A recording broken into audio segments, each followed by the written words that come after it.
Mais de 80% dos brasileiros já compraram algo que estragou antes do esperado. Uma geladeira que para de gelar após 2 anos. Um celular que trava logo após a garantia. Um carro que parece cansado antes de completar 100 mil quilômetros. Coincidência? Má sorte? Ou uma engrenagem fria, calculada, que nos faz girar compulsivamente? O motor do consumo? Hoje vamos entender porque a indústria moderna não quer que você conserve nada por muito tempo. E quais são as consequências reais de viver em um sistema que trata o consumidor não como cidadão, mas como um cofre ambulante. Essa história começa com decisões tomadas há quase um século, em sala de reuniões onde não havia luz natural. Ali, um grupo de empresários percebeu que fabricar algo que durasse muito era mau negócio. O lucro dependia do descarte e o descarte dependia da obsolescência. Esse modelo não só sobreviveu, ele evoluiu. Tornou-se parte invisível do nosso cotidiano. Está no jeito como você rola o feed, escolhe o sabão em pó, clica na notificação. Está no modo como você acorda, se alimenta, trabalha e consome. Mas para entender como fomos treinados a ser consumidores obedientes, primeiro precisamos enxergar os trilhos desse trem silencioso. E é por isso que este vídeo existe. Vamos descobrir como as corporações planejaram o seu cansaço, como transformaram escolhas em manipulação e como tornaram o vício uma ferramenta de gestão. Porque a pergunta não é mais o que você vai comprar, é quem decidiu isso por você. Em 1924, um grupo seleto de empresários se reuniu em Genebra para discutir algo que mudaria o mundo: como vender mais lâmpadas. O que parecia um encontro técnico, logo se revelou um pacto silencioso para fazer os produtos durarem menos de propósito. O chamado Cartel Phoebus, formado por gigantes como Philips, General Electric e Osram, determinou que nenhuma lâmpada deveria durar mais de 1000 horas. Antes disso, muitas funcionavam por 5.000 até 10.000 horas. Mas a durabilidade era um problema. Quanto mais durava, menos se vendia. E então, as fabricantes começaram a sabotar seus próprios produtos deliberadamente. Esse foi o nascimento do defeito programado, o projeto intencional de produtos com vida útil curta, não por incapacidade técnica, mas por cálculo econômico. Segundo o documentário The Light Bulb Conspiracy, essa lógica se espalhou como um vírus. No pós-guerra, eletrodomésticos começaram a apresentar falhas regulares após poucos anos de uso. Motores foram simplificados, peças deixaram de ser metálicas e passaram a ser de plástico. E o consumidor, que antes reparava, passou a substituir. A promessa do progresso virou um ciclo de descarte. Na década de 1990, impressoras começaram a apresentar uma falha curiosa. Paravam simplesmente de funcionar sem motivo aparente. Foi aí que alguns técnicos independentes descobriram que algumas delas continham um chip interno, um contador de páginas. Quando o número era atingido, a máquina simplesmente travava. A peça estava intacta, mas o sistema a desligava como um botão de autodestruição silencioso. O mesmo aconteceu com celulares. Em 2017, a Apple admitiu publicamente que reduzia a performance de iPhones antigos. A justificativa oficial era preservar a bateria, mas o efeito prático era empurrar milhões de usuários a trocar de aparelho antes do tempo. Isso não é exceção, é regra. Fabricantes de eletrodomésticos, veículos,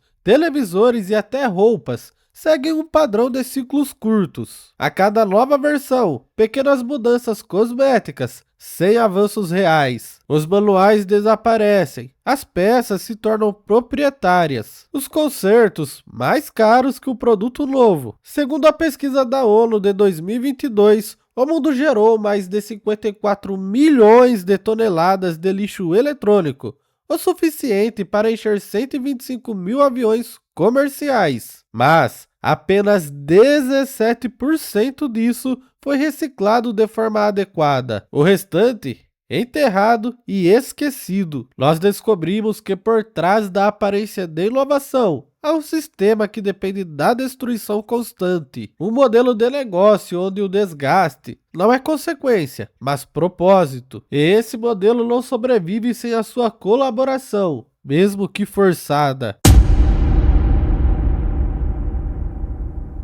Você entra no supermercado para comprar sabão em pó. Há dezenas de marcas, cores, tamanhos, mas seus olhos param sempre nos mesmos três. Você jura que está escolhendo, mas na prática, alguém já escolheu por você, antes mesmo de você sair de casa. Esse é o poder do framing invisível, a manipulação sutil da percepção e da escolha, conduzida por empresas que estudam seu comportamento em tempo real e moldam suas decisões como um escultor molda o barro. Nos últimos anos, o design de produtos, embalagens e ambientes passou a incorporar técnicas psicológicas importadas da economia comportamental. Uma delas é o nudging, ou o empurrão sutil, popularizado pelos economistas Richard Thaler e Cass Sunstein. O conceito virou febre entre departamentos de marketing e tecnologia. Imagine o layout de um supermercado. Os produtos mais caros estão na altura dos olhos, os mais baratos nas prateleiras inferiores. Itens de compra impulsiva, como chocolates e pilhas, são posicionados próximos ao caixa. Isso não é acaso, é estratégia. Segundo uma pesquisa da Universidade de Cornell, mais de 70% das decisões de compra são feitas no ponto de venda e são moldadas por estímulos visuais, cores, cheiros, trilhas sonoras. A lógica é simples. Quanto menos você pensar, mais você compra. Esse mesmo princípio foi transplantado para o digital. Apps de entrega ajustam sugestões com base no horário, no clima, no seu histórico de pedidos. Notificações são programadas para aparecer quando há maior chance de resposta. A interface te conduz, sem que você perceba. Waze, Google Maps e aplicativos bancários fazem o mesmo. Determinam rotas, destacam produtos, priorizam ações. Tudo parece conveniente, mas aos poucos a autonomia vai sendo corroída. Nós descobrimos que grandes empresas usam milhões de dados comportamentais, como tempo de tela, cliques e hesitações, para mapear seu comportamento e induzir decisões que parecem espontâneas, mas não são. E o mais grave, não há regulação. No setor público, o uso de nudging está sujeito a diretrizes éticas. No setor privado, é terra sem lei. A mesma técnica que poderia ser usada para estimular hábitos saudáveis é usada para vender cigarros, eletrônicos, fast food, crédito fácil. Essa manipulação silenciosa não se impõe pela força, ela conduz pela praticidade. Você não foi forçado a escolher aquele produto, mas foi conduzido até ele, como quem caminha por um corredor estreito, cheio de espelhos, sem saber onde está a saída.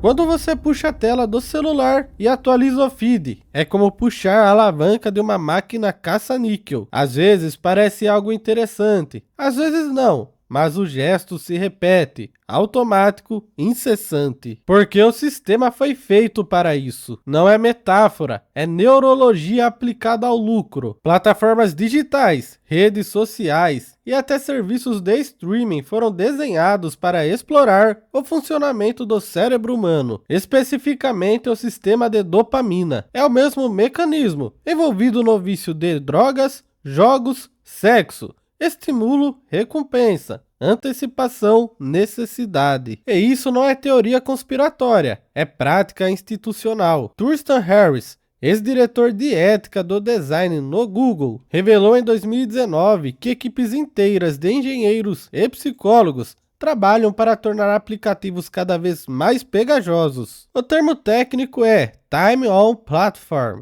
Quanto mais tempo você passa na plataforma, mais valioso você se torna para anunciantes. Para isso, testam tudo: cor de botão, tempo de carregamento, tipo de notificação. Testes A/B com milhões de usuários, sem consentimento explícito. O objetivo não é só vender, é viciar. Segundo a Associação Americana de Psicologia, o uso compulsivo de redes sociais ativa os mesmos circuitos de dependência química. Um estudo da Universidade de Michigan apontou que o uso contínuo do Facebook correlaciona-se com a queda no bem-estar emocional. Mesmo assim, as empresas continuam otimizando esses mecanismos. Serviços como Netflix usam o autoplay para eliminar o momento de decisão. YouTube recomenda vídeos infinitos com base em algoritmos que priorizam retenção, não qualidade. TikTok mostra conteúdo antes mesmo de você decidir o que quer. O usuário não consome, é consumido. Essa dinâmica se estende a produtos físicos também. Embalagens que mudam constantemente, cores vibrantes, lançamentos em ritmo acelerado. Tudo desenhado para gerar ansiedade,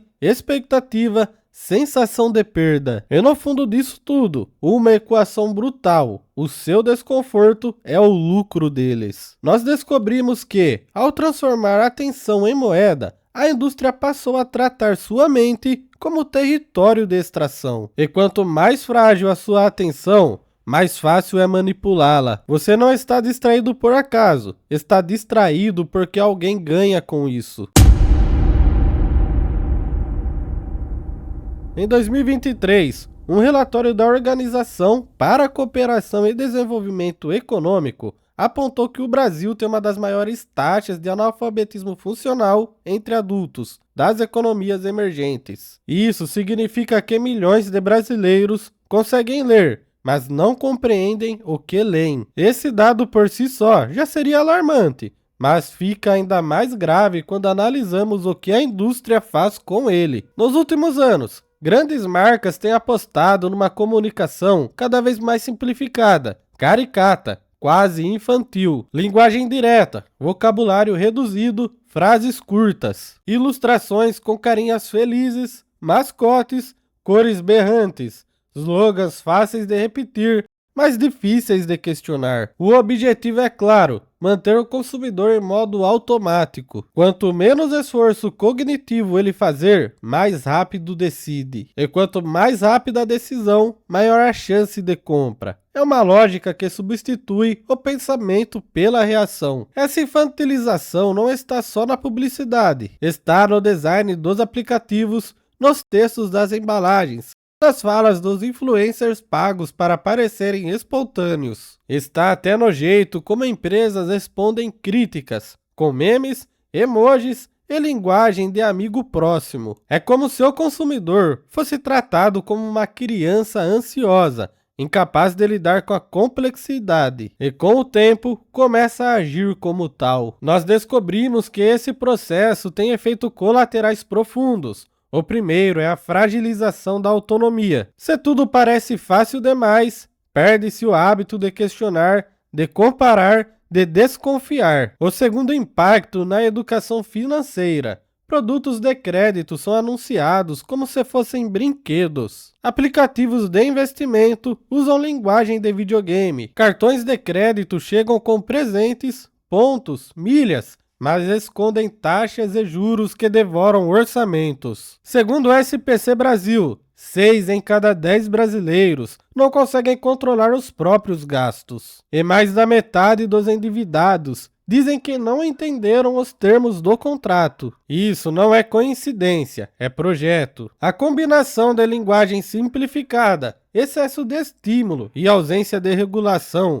criou um consumidor cada vez mais vulnerável. E num país onde a desigualdade é regra, essa vulnerabilidade se transforma em armadilha. Enquanto a indústria infantiliza o cidadão, o Estado se omite, e o resultado é um mercado onde quem pensa menos paga mais. Nós vimos como esse desgaste nos produtos foi planejado desde o começo. O consumo manipulado, a atenção sequestrada e a crítica desarmada. Nada disso é acidental. Nada é inocente. A indústria não vende só produtos, ela vende comportamentos, vende ilusões de escolha e vende principalmente a ideia de que tudo isso é natural, como se consumir sem pensar fosse parte da condição humana. mas não é. O que está em jogo aqui não é só o seu dinheiro, é sua capacidade de decidir, de perceber, de agir com autonomia. Quando um sistema transforma você em um sujeito passivo, que compra sem entender, que aceita sem perguntar,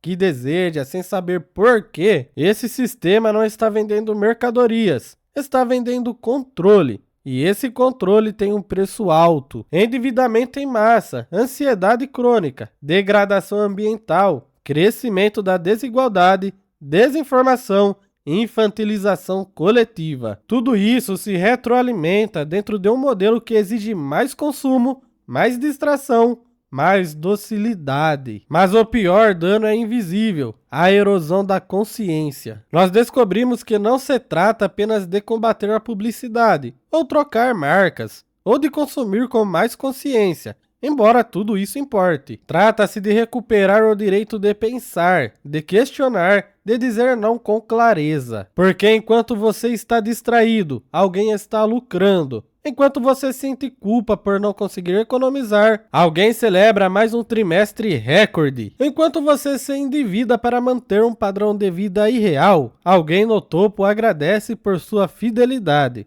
Você não é o problema, você é o alvo. O sistema foi desenhado para você fracassar, para se sentir incompetente, fraco, confuso. Mas não é fraqueza, é sintoma, é resposta a um modelo perverso que esvazia sua autonomia e depois ter culpa por estar vazio. A boa notícia é que tudo isso pode ser desfeito, mas exige uma ruptura interna, uma recusa radical ao papel de trouxa. Exige enxergar o truque, desmontar o palco e sair do ciclo. A indústria tem medo de um consumidor lúcido, porque ele não compra qualquer coisa. Ele pergunta, ele espera, ele conserta, ele compartilha e, sobretudo, ele sabe que o valor das coisas não está na embalagem, está no sentido. Mas e você? O que acha dessa manipulação das indústrias para fazer você a gastar mais? Deixe sua opinião ou sua experiência aqui nos comentários. Se você gostou do vídeo, já deixa o like, compartilha e se inscreva no canal para não perder nada do que acontece no mundo dinâmico em que vivemos.